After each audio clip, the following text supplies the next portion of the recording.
El gusto de recibir a Camilo Tiscornia, economista, en la mañana de este lunes. Camilo, gracias por estar, bienvenido, buen día. ¿Qué tal? Buen día, ¿cómo les va?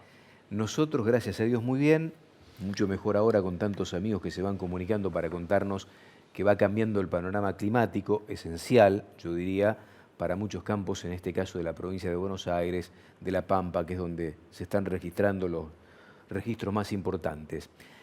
Pregunta para ustedes muy aburrida. Pero acabamos de charlar con el doctor Mario Ravetino, que es el presidente del consorcio ABC, que representa prácticamente el 100% de la exportación de la carne vacuna en la Argentina. Y nos dijo, no somos competitivos, la industria pierde plata. ¿Y cómo se resuelve esto, Camilo? Bueno, el tema de la competitividad de la Argentina y de algunos segmentos industriales es un tema que aparece recurrentemente, sobre todo cuando la economía argentina entra en cierto momento de estabilización, llamémosle, en donde empieza a aparecer cierta confianza y el tipo de cambio queda bajo. La realidad es que esta es una constante que ha aparecido muchas veces en la Argentina y obviamente cuando el tipo de cambio empieza a quedar bajo, muchos sectores tienen problemas para competir. Eh, la pregunta de esto es cómo se sale.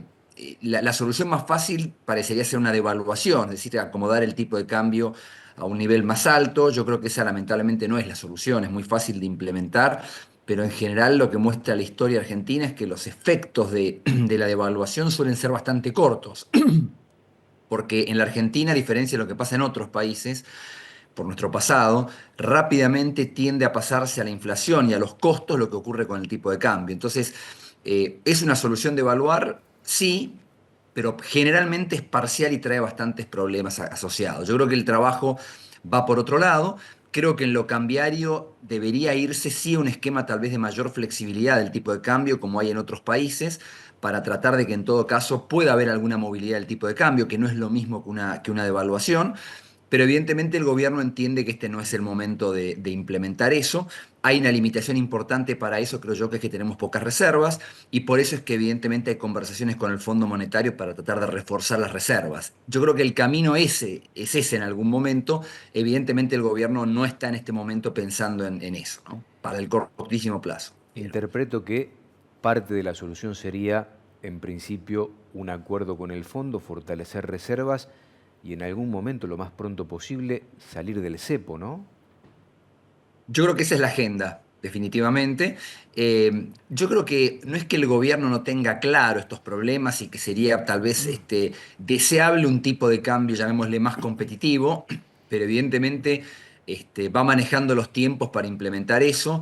Yo creo que la agenda que estaban marcando ustedes recién, de acuerdo con el Fondo Monetario y en todo caso liberación del cepo y más flexibilidad cambiaria, me imagino que va a intentar ser de modo gradual para evitar sobresaltos. Lo quieren hacer en un momento en donde la inflación sea lo más baja posible, para que en todo caso los movimientos que tuviera que hacer a ver del tipo de cambio fueran los menores posibles, porque lógicamente Ujú. si la inflación es del 10-15% mensual, como hubo en algún momento, si se hiciera eso los movimientos serían enormes en el tipo de cambio, el gobierno entiende que eso sería desestabilizador, entonces lo está manejando. Obviamente que esto genera tensión, tenemos que sumarle que este es un año político, donde también el tema político entra en consideraciones. En cualquier caso, yo creo que el camino para después resolver el tema de la competitividad tiene que ver con reducir impuestos, pero reducir impuestos tiene que ver con bajar el gasto, porque reducir impuestos con la expectativa de que los ingresos que se pierden se van a recuperar con actividad económica, yo creo que no es una alternativa para la Argentina en este momento. La Argentina hoy se está manejando con un cierto equilibrio fiscal o un leve superávit. Y eso tiene que seguir así, con lo cual bajar impuestos requiere bajar gastos. Y ese es un camino que no es rápido, lamentablemente, pero ahí yo creo que está gran parte de lo que hace falta para mejorar la competitividad en la Argentina. Y Camilo, ¿hay margen como para que el gobierno nacional siga bajando, siga reduciendo gastos después de todo lo que produjo el año pasado? Yo creo que sí, creo que hay para revisar muchas cosas todavía. Evidentemente, una de las cosas que limita mucho eso es que el gobierno no tiene gran control del Congreso.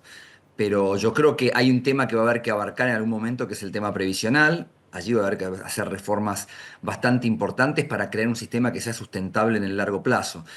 Hoy en día está mezclado en el régimen previsional un sistema de asistencia social que no distingue entre quien recibe o quien necesita una asistencia social y quien es un jubilado al que se le debe pagar en función de los aportes que hizo. Bueno, yo creo que ahí hay todo algo bastante interesante para trabajar. El gobierno tendrá que seguir trabajando a lo largo del tiempo en la reducción de los subsidios, creo yo, a la parte de energía, en donde todavía hay margen para seguir reduciendo, y por supuesto seguir revisando la planta del Estado y quienes están trabajando en cosas que tengan sentido y quienes han entrado lamentablemente por temas políticos.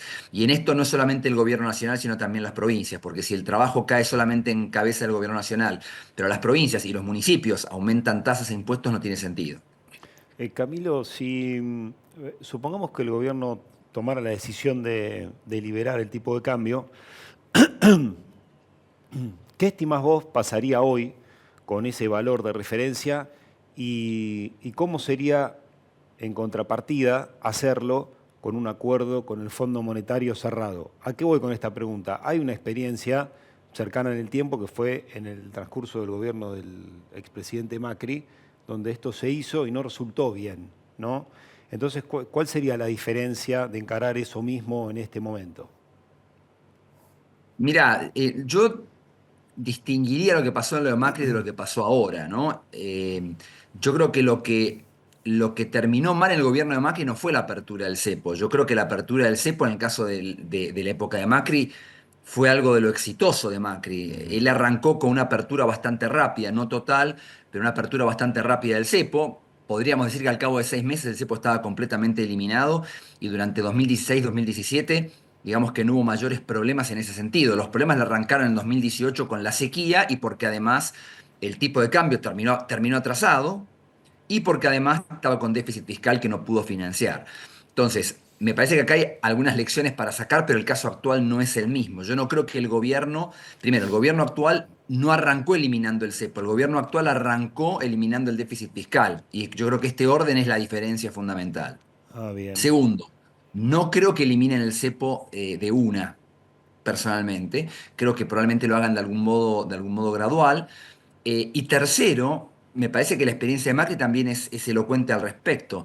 Cuidado con pensar en este razonamiento. Hoy el tipo de cambio está atrasado, digamos, ¿no? Si liberamos el tipo de cambio va a encontrar un nivel de equilibrio mayor al que tenemos hoy en día. El caso de Macri terminó con el tipo de cambio apreciado. O sea, sin cepo se le terminó apreciando el tipo de cambio, terminó con un gran atraso, y cuando en 2018 vino la sequía, vino después la gran crisis y la gran devaluación. Entonces, no pensemos que eliminar el cepo es la solución para eliminar el atraso cambiario, si es que existía. Entonces, yo creo que eso hay que manejarlo con cuidado. ¿Por qué digo esto?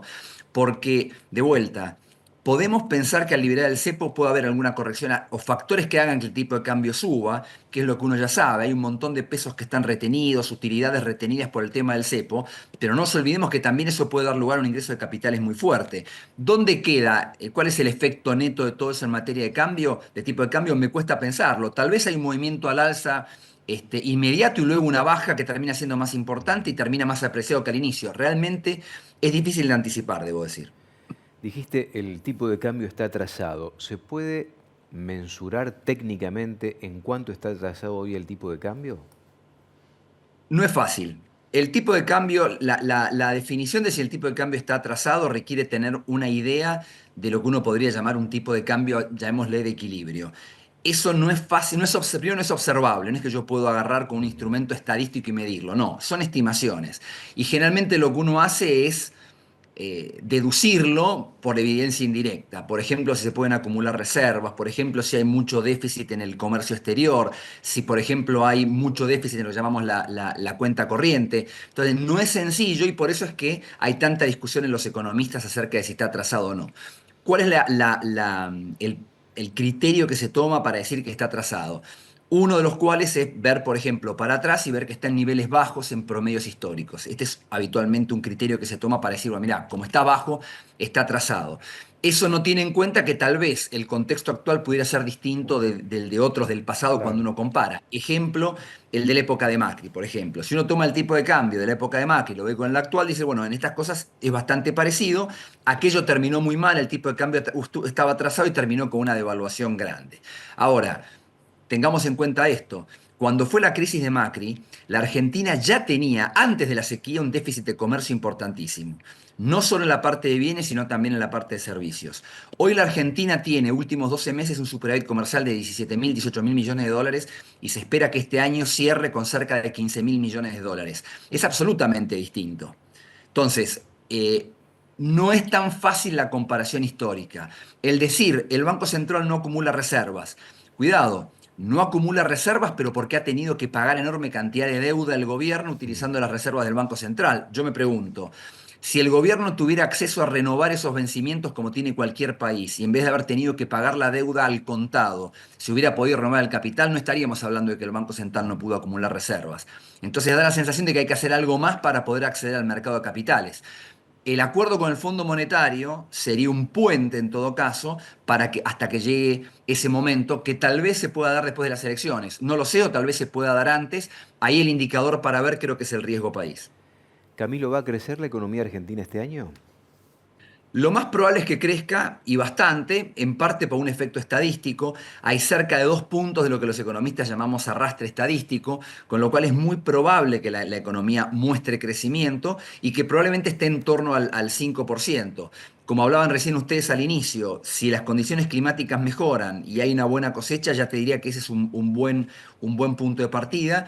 Y le sumaría que en los últimos meses, sobre todo en el segundo semestre de 2024, arrancó un proceso de recuperación de la actividad económica bastante fuerte que está siguiendo ahora, con mejora de salarios reales y expansión del crédito tanto en pesos y en dólares, con lo cual me parece que esos drivers van a seguir presentes este año y son los que van a explicar ese crecimiento. ¿Qué significa 5% de crecimiento en la economía argentina para la cotidiana, para la diaria, ¿no?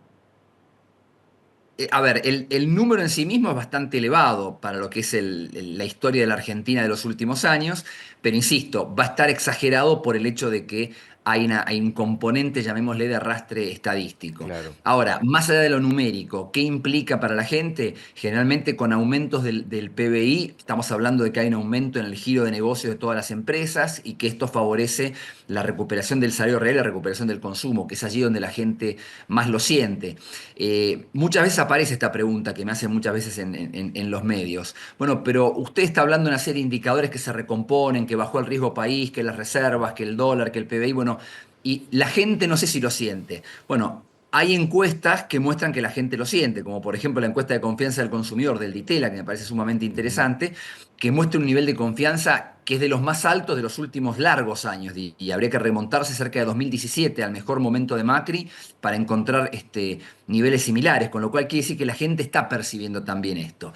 Acá el desafío no es lograr estos momentos, digamos, de cierto auge y que la gente lo perciba, sino poder mantenerlo en el tiempo. Porque hemos Claro. tenido estos momentos antes y han terminado mal. Ejemplo, el periodo de 2017 de Macri dio lugar a una crisis que le hizo perder la elección y donde la gente se sintió muy disconforme. Bueno, acá el desafío es lograr que esto sea más duradero. Yo creo que sobre la base del ajuste fiscal que hizo el gobierno desde el punto de vista macroeconómico, hay un elemento notablemente distinto que le da muchas chances al proceso.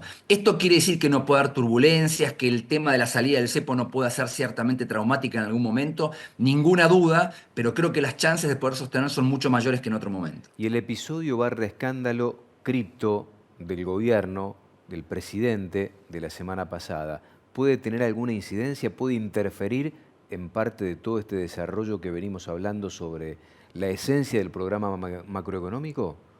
Sin duda y ya lo ha tenido. Si uno ve la evolución de los activos financieros de la Argentina, en los últimos 10 días hubo una turbulencia que, esto es contrafáctico, pero yo creo que la Argentina le podría haber ido mucho mejor en esta materia si no hubiera ocurrido este escándalo. Un lugar en donde yo creo que se verifica, por ejemplo, y particularmente es relevante, es el riesgo país que yo les contaba antes. Sí. Creo yo que hubo una serie de noticias muy interesantes antes de este escándalo que tal vez hubieran hecho que el riesgo país bajara bastante y sin embargo está ahora como oscilando en torno a un cierto nivel que todavía es muy alto para la Argentina. En otras dimensiones, cuando uno ve algunos otros indicadores, hubo un efecto y después hubo una recuperación, con lo cual muestra que el impacto tal vez a nivel financiero haya sido corto por ahora, pero me parece que esto va a tener bastante cola, va a seguir estando en la tapa de los diarios y lamentablemente va a seguir afectando. Ojalá que afecte lo menos posible, ojalá que esto se resuelva del mejor modo posible y rápido, pero sí, yo lamentablemente creo que es un escollo. Camilo, te llevo de vuelta al tema competitividad, pero saliendo un poco del campo exclusivamente, si bien está también metido, ¿no? ¿Cómo logra la Argentina ser competitiva contra Brasil, por ejemplo, Uruguay, Paraguay, en diferentes áreas, con la moneda tan apreciada? Saliendo del campo, te digo, expandía todo, digamos, porque Argentina dentro del Mercosur trabaja mucho con Brasil, por ejemplo, de ahí para el mundo también, ¿no?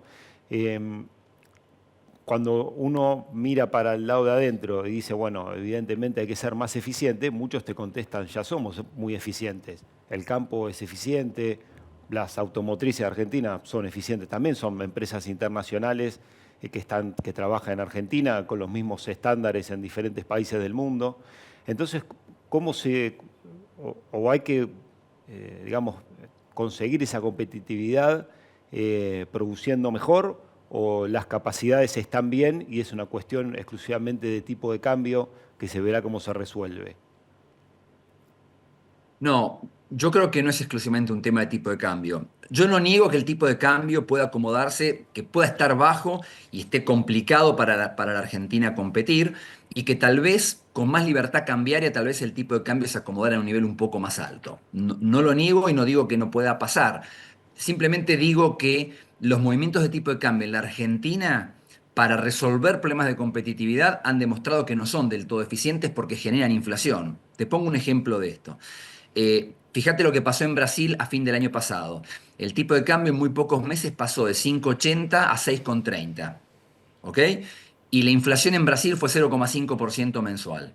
O sea, tuviste una suba de, pongámosle números redondos, 10% y la inflación fue solamente 0,5% mensual.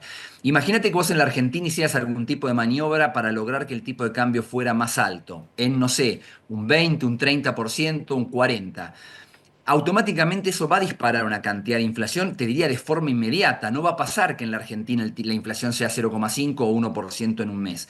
Entonces, digo, ese mecanismo para resolver problemas de competitividad o facilitar que el tipo de cambio se acomode en un mejor nivel no es tan lineal como en otros países. Es como que hay un problema en la Argentina, producto de nuestra historia de haber abusado de esa medida y del pasado inflacionario que tenemos. Entonces, no es tan sencillo utilizarla como herramienta para resolver problemas de competitividad. Ujú. Insisto, no digo que no haya que ir a un esquema de mayor libertad y en donde sería deseable que el tipo de cambio pudiera fluctuar mejor y acomodar esas cosas, pero digo, hay que manejarlo con cuidado eso porque en la Argentina hay unas limitaciones que en otros países no hay. Y, y en cuanto a la eficiencia de esas empresas y productores, No, a ver, yo no te puedo opinar de la eficiencia de cada empresa. Yo te estoy hablando en términos macroeconómicos. Cada empresa es un mundo distinto. Es muy difícil hacer generalizaciones. Y lo que lógicamente va a pasar, y llevando un poco tu argumento, si vos querés, al absurdo, es ridículo pensar que vayamos a tener un tipo de cambio, digamos. Habría que tener un tipo de cambio tan alto como para que sea suficiente para darle competitividad a la más ineficiente de las empresas, para que todas las empresas pudieran funcionar. claro. Es un argumento que no se sostiene. Es imposible sostener indefinidamente un tipo de cambio, llamémosle alto, para darle competitividad por la vía cambiaria a todas las empresas posibles. ¿Esto qué quiere decir? Que sin importar, va a haber algún tipo de cambio, el día que haya mayor libertad, porque hoy en día, claro, una de las críticas que hay es, bueno, pero pará, existe un cepo que está trabando todo, con lo cual es muy difícil pensar que el tipo de cambio actual sea de equilibrio porque está todo trabado. Ok, es un argumento, a lo que yo diría, guarda que hay uno bastante más libre, que es el contado con liquidación o el MEP, que tienen sus trabas, pero es bastante más libre y la brecha es apenas 15%. Entonces, no es la brecha de 200% que había con el gobierno anterior. Es decir, que Ujú. primero la brecha es bastante más acotada. Pero Ujú. digo, en cualquier caso, imaginemos que pudiera liberarse el tipo de cambio, guarda que no pase lo que yo decía antes de la época de Macri, que tengas un ingreso de capitales que te deprima el tipo de cambio, con lo cual te obliga a otro tipo de dilema de Tal política cual. económica. Por eso yo creo que eh, acá hay un trabajo que va a haber que hacer en donde, más que trabajo, digo, creo que va a haber una realidad que es que cuando uno además mira para adelante y piensa en la disponibilidad de dólares que la Argentina podría tener como país con estos sectores nuevos que se están desarrollando, como son la energía, la minería, la parte de la economía del conocimiento, yo creo que más allá de los avatares del corto plazo, la Argentina no va a tener un tipo de cambio alto en el mediano plazo.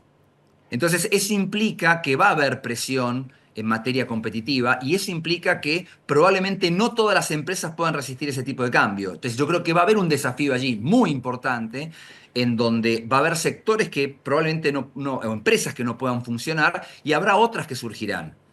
Y yo creo que en ese sentido hay un tema muy importante que va a haber que encarar en algún momento para enfrentar ese escenario, que es una reforma laboral. Porque vos hablabas acerca de sectores que uno podría decir, bueno, pero las prácticas que tenemos son a nivel internacional.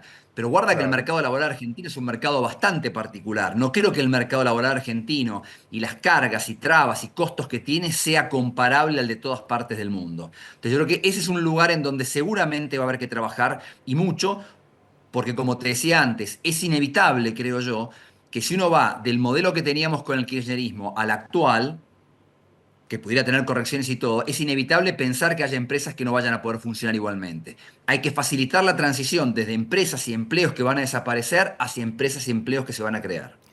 Muy generoso como siempre, Camilo, gracias por tu tiempo, valoramos mucho tu participación en esta mañana de Mercado Visión. No, gracias a ustedes. Hasta luego. Camilo Tiscornia, economista, bueno, hay muchas preguntas sobre la charla con Camilo de Amigos que quedaron para otra charla justamente porque tenemos que hacer una pausa y mucho por delante, ¿eh? Andrés, un abrazo grande, gracias por el aporte.